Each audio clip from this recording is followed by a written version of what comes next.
Muri video y'uyu munsi tugiye kureba hamwe ukuntu wakora logo ya channel yawe cyangwa ya company yawe utiriwe wifashisha abandi bantu ngo ukoresha AI runaka kugira ngo ikorere logo ya ndetse na comment kugira ngo ujye ubana natwe mu biganiro tubagezaho buri gihe ufungura akazogera kandi nujya wishimira video zacu please ujye kandi subscribe, like ndetse na sharing izi nkuru zacu cyangwa izi video zacu kugira ngo zigere ku bantu benshi. Fata agakaye n'agakaramu ubundi dutangire step by step wigira uko wakikora logo ya channel ya Mwayika. Ubwiye ko tugiye kureba hamwe uburyo bubiri bugiye butandukanye. Tugiye guhera kuri step ya mbere. Ni kwa kundi ushobora kureba logo runaka ukayikunda ko gati nanjye ndashaka logo nk'ingi. Urugero nshobora kujya kuri YouTube nka search nka logo wenda ya The Choice nk'uko ubibona gutya, narangiza nkayikora screenshot.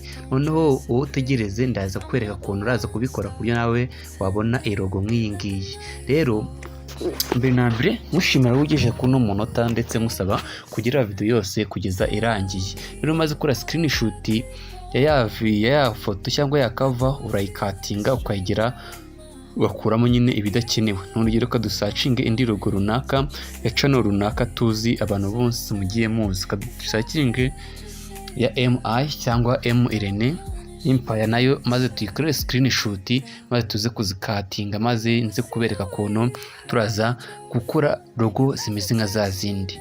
Guys, nkubwira ko nujya usimishwa na video zacu cyangwa tugukorera ntukajye ugenda udakanze subscribe, like ndetse na comment. Niba wishimira ibyo tugezeho ubona ko byari aricyo byakumariye ujye ubitubwira. None kiza ko tugiye gukoresha bita ChatGPT dukora amafoto yacu cyangwa dukora za logo zacu. Nkuko nakomeje kubabwira ati ChatGPT ikora ibintu byinshi bigiye bitandukanye, n'utaza wayikura wajya kuri Play Store ukayistara muri telefone yawe. Noneho nitugera hano tumaze gufungura ChatGPT reka gatoya mbanze nkuremo iyi email maze ninjizemo indi inze dukomeze. Guys, ni kuvuga ngo numara kwinjira kuri ChatGPT uzinjira kuri ukanza nanone continue with Google maze uhitemo email ya ushaka ko uza gukoresha kuri no ChatGPT. Kuko nakomeje kugenda babwira ko nzagenda basobanura no ChatGPT kuko niyo isigaye kuri ibintu byinshi bigiye bitandukanye bisigaye bifasha abantu benshi cyane. None twe tuzahitamo wowe niba uri mushyashya uzabaza gusa gushyiramo amatariki igihe wavukiye. Ndaza kubikwereka niba ngombwa, gusa reka tubanze turebe gutya maze nitumara kugira ngano noneho tugiye gutangira gukoresha za screenshot twagiye dufata ya logo atandukanye. Muri ubona ko tugiye gukoresha logo z'abantu cyangwa nkuko ubona logo ukayikunda ko ati nanjye nifuza gukora logo nk'iyi ngiyi. Uzaza ukandi hano mweretse kuri kano kantu kari hano kameze nk'agafoto nkuko ubona ndi kubikwereka muri screen yawe. Numara kuwakanduza natse foto hambere maze tugeze gato kugira ngo tujye mu mafoto ari kuri telefone yacu. Nkuko ubibona kuri screen yawe urabibona, uzaza uhitemo logo ya ushaka imeze nka kwa kundi uyishaka nyine ya logo runaka uzivuga ati nanjye ndashaka logo imeze nk'iyi ngiyi. Itumara kuyishyira tuzategereza gatoya.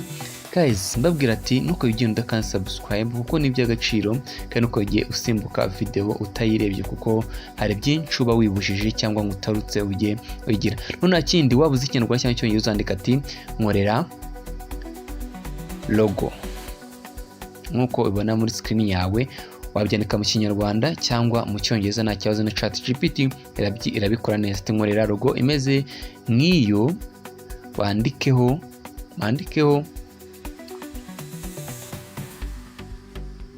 nkuko ubibona muri screen, bandikeho reka tugereze M Studio TV show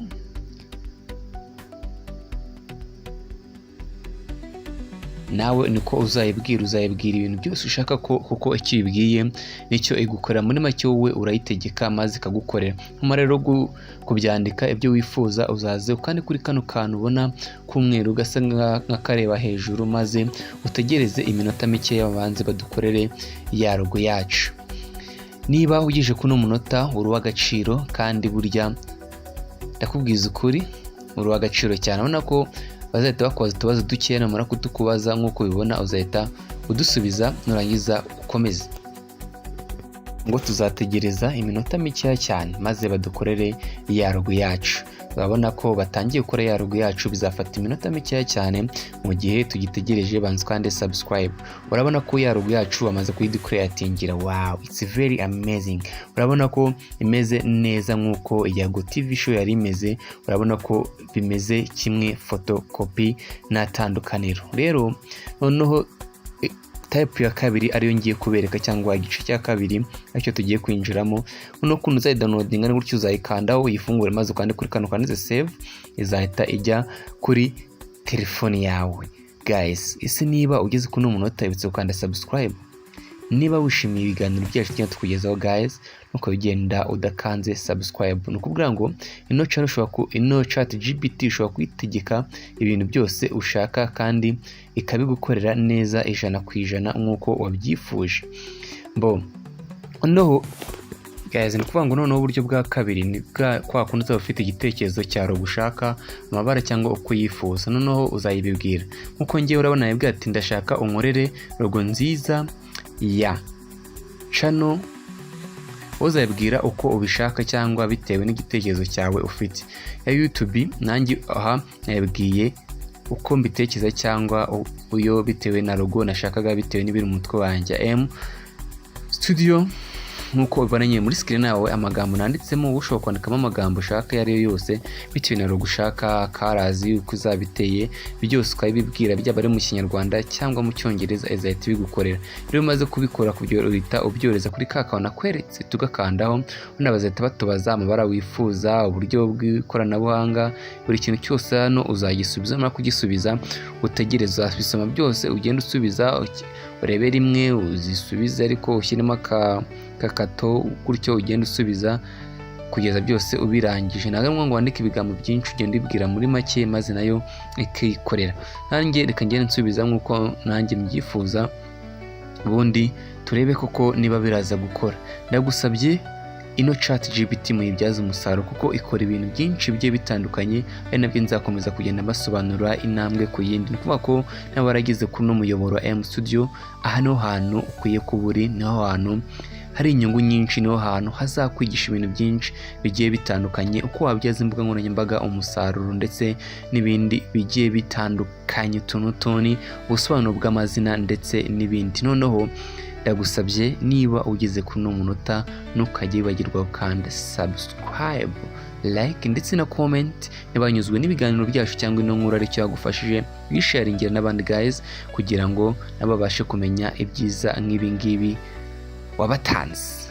Mwibutsa kugenda kugezaho ikiganiro ari Yidi Amen, imfura y'u Rwanda, umwe bakunda cyane byahamye ikoranabuhanga mu mutima wanjye, uko nicyo kintu nkunda kurusha ibindi, niyo mpamvu genda mbakorera ibintu nk'ibi ngibi. Reka tugeze tumare kwandika turangiza bitewe n'ibyo bigendaga batubaza, maze mwereke uzahita usendinga, maze batakubwira ati okay, bazahita bakubwira ukuntu bagiye kuyikora ibyo babwiye, maze utegereze badukorere ya foto cyangwa ya logo yacu nkuko ubibona batangiye kuyikora.